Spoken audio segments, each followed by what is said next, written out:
Hey, hello, what's up everyone? In this video I'm going to teach you Ketu in the second house of D9 Navamsa. So before beginning, if you are not subscribed to my channel, please subscribe to my channel, hit the bell icon and click the like button, and if you have any doubt after watching this video, please to mention it in my below comment section, okay? So let's begin. So mainly, what do you mean by the Navamsa chart or the D9 chart? See, Navamsa chart or the D9 chart is the second most important chart after your birth chart. Okay, it mainly gets activated after your second half of your life. Okay, that is after 33 years or 36 years of your age. Okay, and it is mainly seen for your strengths of your planet. Okay, it is also seen for your married life, how it will be. It is also seen for your mainly the relationship between you and your spouse, how it will be and all, and mainly marital life also. So it can be also seen for your second half of your life. Okay, so these are the main things the Navamsa chart or the D9 chart is mainly seen for. Now coming to the strengths of your planet. Now what do you mean by strengths of your planet? See, if any planet is debilitated in the birth chart, so let's say for example if Sun is debilitated in the birth chart and that planet Sun is exalted in the Navamsa chart or the D9 chart, that represents that planet Sun has gained extra strength or extra power. Okay, and the second thing is that the married life. Okay, so it is also seen for your married life. See, every individual divisional chart including the main birth chart has its own significant planet or the Karaka planet. So let's say for example in the birth chart Sun is the Karaka planet, okay, or the significant planets. So like that, in the Navamsa chart or the D9 chart, Venus is the main significant planet or the Karaka planet. Okay, so if Venus is very well placed in your Navamsa chart or the D9 chart, so let's take if Venus is exalted, Mool Trikona sign is in the own sign or in the friendly sign. Okay, that shows that you will be having a very good married life. Okay, so these are the main things that you need to check in the Navamsa chart or the D9 chart. Now coming to the second house of your D9 Navamsa chart. So second house of your D9 Navamsa chart represent your family life, that is after your married life, how it will be, that is you, yourself, your spouse, okay, and your children, how it will be. It is seen through second house of your D9 Navamsa chart, and it is also seen for mainly your bank balance after your married life, how it will be, whether it's going to be a rise, okay, a rise in your wealth, or it's going to be in depth. Okay, so these are things are seen through second house of D9 Navamsa chart, and mainly it is also seen for your relationship between your in-laws. Okay, that means your spouse, this one family, how it will be your relationship with your spouse family. Mainly these are the things mainly it is seen for, and it also seen for your voice, whether other person will listen to you or not in your family. So these are the kind of things mainly the second house of D9 Navamsa chart is mainly seen for. So now coming to planet Ketu. What does Ketu represent? Ketu represents separation. Okay, Ketu represents divorce. Okay, and Ketu represent like spiritual planet. So Ketu is a moksha, liberation. So these are things are represented by planet Ketu. Now what happens when Ketu represent occult signs also? Now what happens when Ketu is sitting in the second house of D9 Navamsa chart?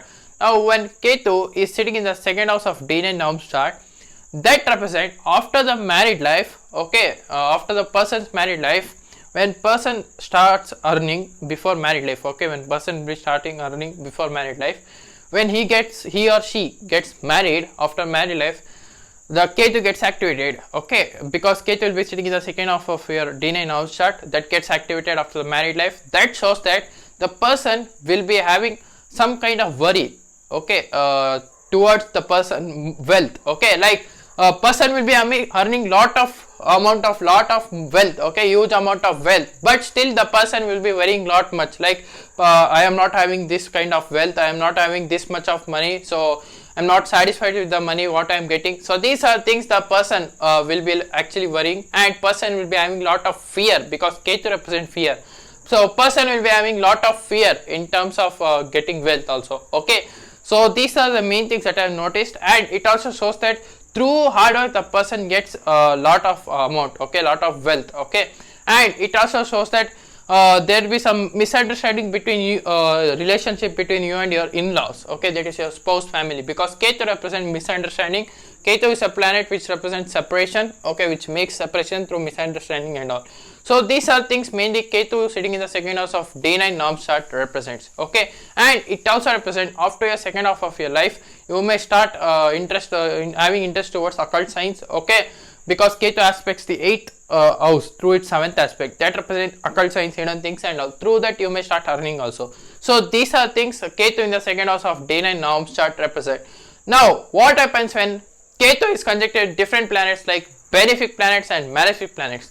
Now when Ketu is seated with the benefic planets, that represent person will get a lot of wealth, okay, through that planetary alignments, okay, like it can be Moon, Mercury, Venus or Jupiter.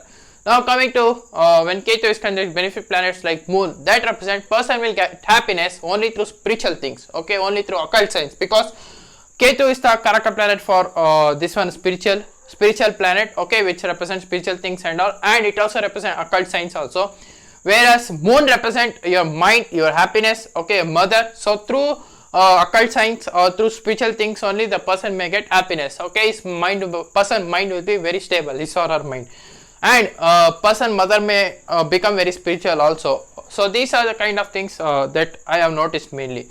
Now what happens when Ketu is conjuncted with Jupiter? That represents person will have divine knowledge on occult science, person will be a very spiritual person, and it also shows that through teachings person will get very lot of money, okay. And now what happens when Ketu is conjuncted with Venus? That shows that person is not interested toward materialistic things, okay, because Venus represents materialistic thing, Ketu represents separation, okay. When these both are conjuncted towards each other in second house, that represent that person may not be interested towards materialistic thing like money, liquid cash and all. So these are things it represents after married life. And if the person also gets, if person gets these things, but he will be, a person will not be interested, he or she will not be interested towards these things. Now coming to what happens when Ketu is conjuncted towards planet Mercury, that represent after the married life, it shows that person may be a very good businessman, but there will be some problem in business fields also, okay. So these are things that I mainly noticed, and person will be having some communication problems, okay, with respect to the spouse or his or her family. So these are things that I mainly noticed. Now what happens when Ketu is conjuncted with malefic planets like Sun, Mars, Saturn, okay. So when Ketu is conjuncted with malefic planets, that represents struggle, depths and all after married life, unless and indeed if it is placed in a very good sign, okay, and is dispositor. See, mainly in order to see the placements of Rahu Ketu in the Navamsa chart, you need to see the dispositor, how well it is placed. So through the dispositor, the Rahu and Ketu gives very good results, okay. See, if Ketu is sitting in the second house, you need to check the dispositor first, how dispositor is sitting. If dispositor is very well placed, that means that you are going to get very good results, okay. So now coming to Ketu conjunction with malefic planets like Sun, Mars and Saturn. If Ketu is sitting with planet Sun, that represents that person in his or her family, the other person may not listen to him, okay. Even though if person wants to listen to them, but the other person may not want to listen to him or her voice, okay. So these are the main things I have mostly seen, and it also shows that the person have to struggle in order to get a good source of amount of money, and this is the irrespective of the zodiac sign I am telling, okay. If it is very well placed and its dispositor also very well placed, then it shows that person will gain a huge amount of wealth, and person status will also rise high, okay. So, and the next thing is that when Ketu is conjuncted with Mars, that shows that person is a very bad parent. It also shows that the person can be very cruel to their children, okay. It also shows that person may earn money through illegal ways, okay. So these are things mainly I noticed when Ketu and Mars are conjuncted towards each other in the second house of D9 and Navamsa chart. Now what happens when Ketu is sitting with planet Saturn? That represents person had to work hard. So person may go into depth irrespective of the zodiac sign, of course.